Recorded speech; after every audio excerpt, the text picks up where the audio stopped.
Salutations à tous, c'est le frère Yende. Donc, je suis l'un des disciples de Zulasan. Comme vous le savez déjà, c'est le seul mandaté, c'est le seul enseignant dans cette réalité du visible.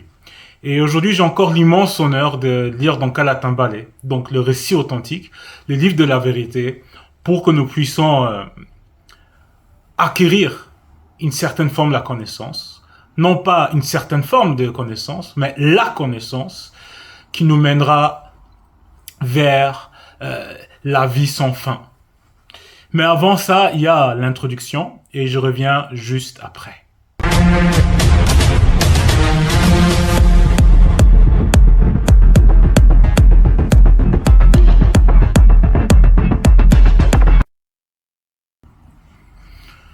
Donc, je suis de retour. Donc, c'était l'introduction. Donc, si tu veux grandir, si tu veux progresser dans ta spiritualité, n'hésite pas à te procurer Kalatambale, donc le récit authentique, les livres de la vérité. C'est important pour ta marche. C'est important si tu tiens vraiment à la spiritualité, de te procurer ce livre merveilleux. Aujourd'hui, nous allons lire dans Essombe. Donc, Essombe, c'est les livres juste après l'être suprême dans le visible. Donc, Kudumanemula, donc le vrai Christ, qui était noir, qui n'était pas s'effaugisser en Galilée, en Palestine. Parce que si vous faites un peu vos recherches, vous allez bien comprendre que ce pays qu'on va nommer actuellement Israël, c'est tout récent que ça existe, donc la Palestine. Même la Palestine, même les Palestiniens, bon, on va pas parler d'eux. Néanmoins, on va parler de la spiritualité, on va parler de ce qui est important, de ce qui nous fait grandir. Parce que, comme vous le constatez tous, il y a Zulasan qui est parmi nous, donc le deuxième, donc ne fait que se propager parmi le peuple et même parmi ceux qui ont cette envie de connaître la justice, qui ne font pas partie du peuple, mais néanmoins qui aiment la vérité. Donc, il y a une sorte d'adoption. Donc, le verbe, la parole, est constamment en train de se propager en ce moment. Donc, aujourd'hui, nous allons parler de la réconciliation. Parce que quand le verbe est en train de te visiter, quand la vérité te rend visite et tu l'acceptes, il y a une réconciliation entre toi et la vérité, entre toi et le verbe de Loba, entre toi et le grand ordre des choses. Donc, c'est pour ça que nous allons lire dans Essombe. Essombe à la page 756. À la page 756. Et le titre aujourd'hui, parce que le titre est important, parce que le titre te donne déjà, te fait déjà comprendre de quoi il va s'agir. Donc, te permet déjà de voir de quoi on va parler. Donc, le titre ici, c'est quoi? Les armes spirituelles d'un initié. Un initié, c'est quoi? C'est quelqu'un qui a été initié dans une certaine forme de connaissance. Mais quand on parle des initiés, on parle de ceux qui ont été initiés dans la vraie connaissance. Donc, dans cette connaissance-là qui te permettra d'avoir la vie, d'être une vie, de vivre réellement. Donc, ici, on va parler des armes spirituelles des initiés. Et nous allons lire à partir du chapitre 38, où il est dit « Enfin, puisez votre force dans l'union avec le verbe de Loba, dans son immense puissance. » Donc ici, on nous renvoie directement à la source. On nous renvoie vers le verbe de Tété. On nous renvoie vers ce que Zulasan nous enseigne. On nous renvoie vers le fondement sur quoi nous devons bâtir. On nous renvoie vers l'origine, vers le début, vers la racine. Et pour ça, nous allons lire dans Essombe 15 au verset 2.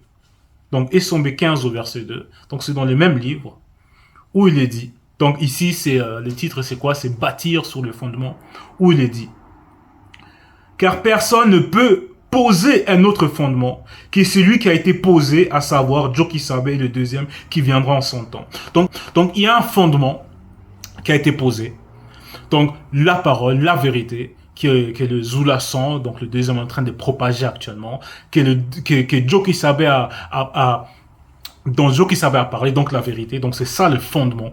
Donc, c'est ça, sur ça, on doit se baser. Donc, c'est ça la source. C'est de là qu'on doit puiser notre force. C'est de à partir de la vérité. Donc, c'est là qui se trouve cette force immense pour nous. Prenez sur vous toutes les armes que l'Oba par le Mundi fournit, afin de pouvoir tenir bon contre les ruses de Satan, le Mundi Mabobé. Donc c'est pas comme des faux pasteurs qui vont dire je t'élis Satan, je t'élis ceci, ou des faux pasteurs qui vont faire semblant comme s'ils sont en train de se battre avec le Mundi Mabobé. C'est pas possible.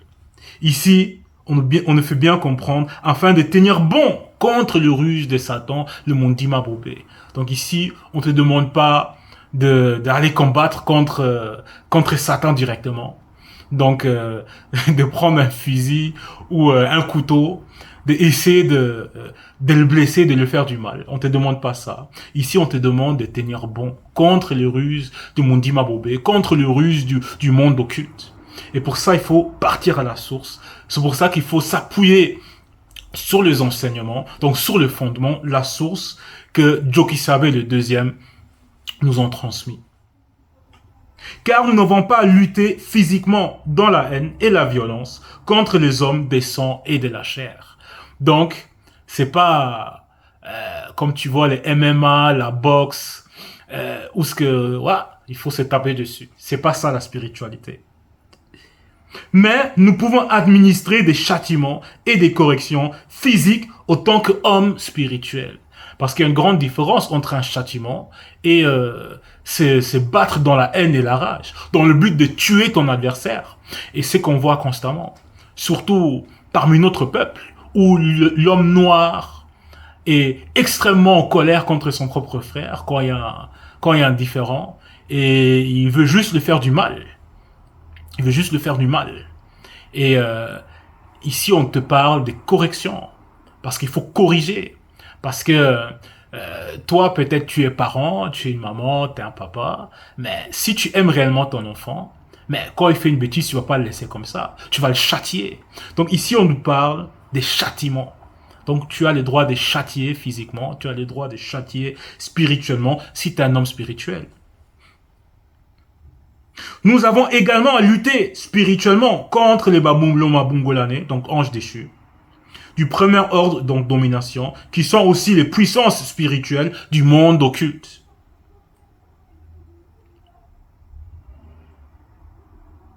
Contre les Bamula Bungolane, donc anges déchus du deuxième ordre, donc autorité,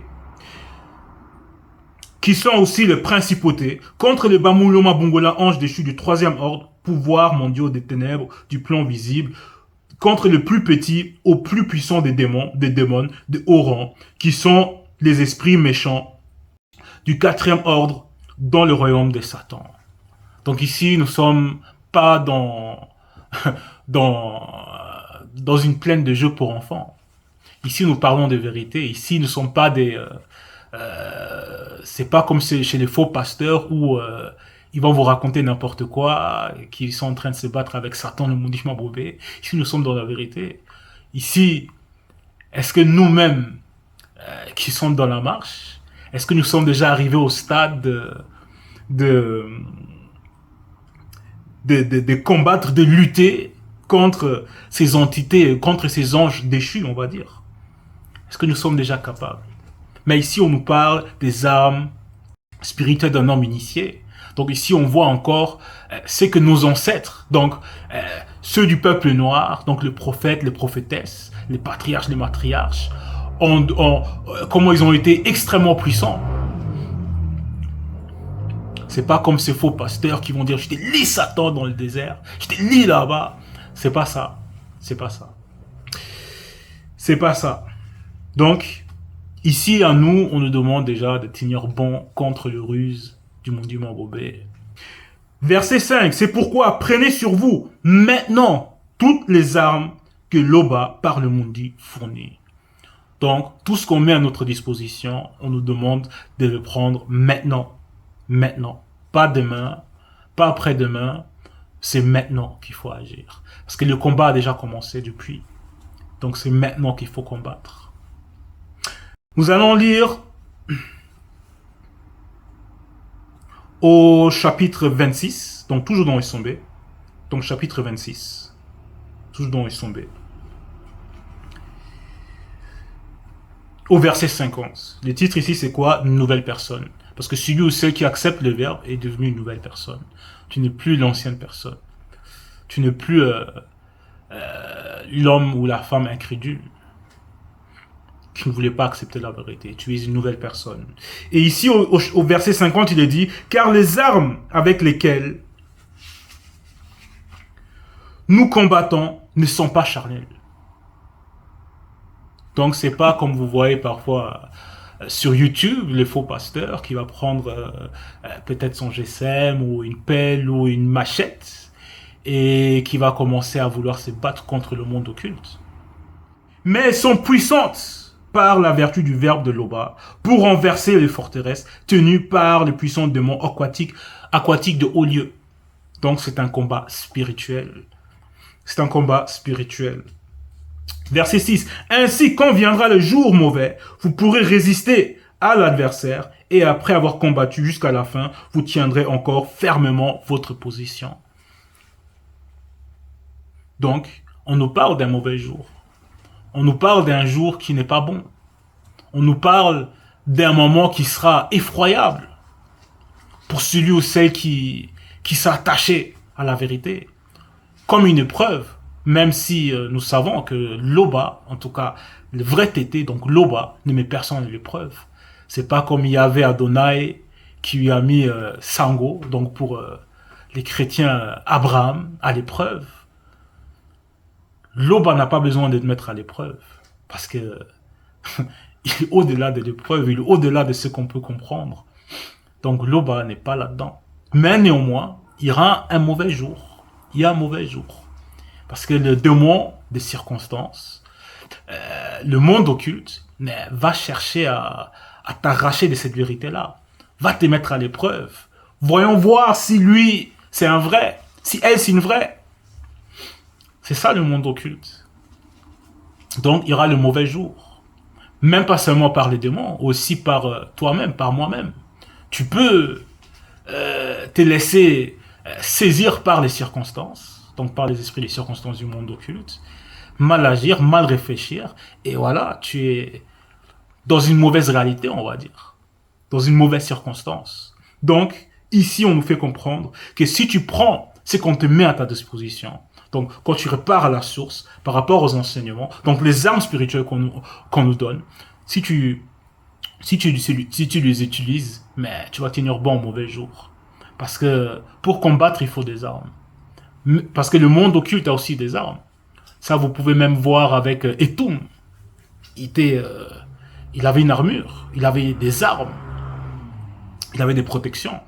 Donc le monde occulte aussi se bat avec des armes. Tenez-vous donc prêts, ayez la vérité pour ceinture autour de la taille de vos trois êtres. Portez spirituellement la droiture pour cuirasse. Verset 8. Mettez spirituellement pour chaussures les ailes et annoncez la bonne nouvelle de la paix. Verset 9. Prenez toujours la foi en guise de bouclier, en forme de cercle. Il vous permettra d'éteindre toutes les flèches enflammées du monde occulte. Verset 10. Acceptez le salut pour casque et les verbes de Loba pour épée incandescente donnée par le Mundi. Donc c'est pas comme dans vos Bibles. Les chrétiens, c'est pas comme dans vos Bibles. Ici, on rentre en profondeur. Ici, on nous explique les choses. Ici, on nous montre comment le spirituel fonctionne. En tout cas, pour nous, on peut apercevoir comment le monde spirituel fonctionne. Et le monde occulte qui imite constamment. Donc ici, on nous fait comprendre de nous tenir prêts. Et avant ça, on nous disait, c'est pourquoi prenez maintenant vos armes spirituelles. Donc il faut se tenir prêt. Le combat a déjà commencé. Le combat, c'est maintenant, pas demain. Et au verset 11, il est dit, tout cela, demandez-le à Loba dans la prière. Parce que même dans l'Église actuelle et classique, il est dit, celui qui demande, il reçoit. Mais ici, il ne faut pas demander à Yahweh Adonai, qui ne sait pas toute chose, qui doit mettre des gens à l'épreuve. Ici, on nous demande de prier à Tété, le seul et unique créateur. Celui que Zoulason, il annonce. Oui, priez en toute occasion avec l'assistance de la manifestation du verbe de Loba. À cet effet, soyez vigilants et continuellement fidèles. Priez aussi pour l'ensemble des frères et sœurs selon la vérité. Priez aussi pour moi, afin que le Mundi m'inspire le mot juste quand je m'exprime et que je puisse révéler avec assurance les secrets de la bonne nouvelle. Ici, Essomé nous montre encore l'humilité qu'il a, parce que il demande, priez aussi pour moi, mes frères, mes sœurs. Je suis parmi vous, même si je suis plus avancé que vous en connaissance, en puissance, mais priez aussi pour moi. Parce que moi aussi, je ne suis pas le Moledi. Je ne suis pas Zoulasson. Je ne suis pas Joe Kisabe. Donc, c'est pour ça aussi, le même Essomé l'a dit, soyez, prenez-moi comme exemple. Il a fait comprendre ça. Soyez mes imitateurs. Et, pour terminer, nous allons lire dans Essomé 24, au verset 1. Donc, Essomé 24, verset 1, où il est dit. C'est à la page 747 où il est dit. Cherchez donc avant tout à recevoir l'amour de la vérité. Donc, cherchez donc avant tout à recevoir l'amour de la vérité. Parce que tu ne peux pas partir à la source, t'appuyer sur la source, t'appuyer sur la vérité, si tu n'as pas l'amour de la vérité. Donc, c'est le respect vis-à-vis de la vérité. C'est la mise en pratique des enseignements qu'on reçoit des Zoulasson. Donc, le message a pour but comme quoi qu'il ne faut pas être désarmé. Et il faut s'armer. Il faut s'armer. Mais dans notre cas, avec tous les enseignements que nous avons reçus, nous sommes déjà armés. Maintenant, il ne faut pas se laisser désarmer. Il ne faut pas déposer ses armes. Et rêver. Loba est constamment glorifié, il en peut être autrement.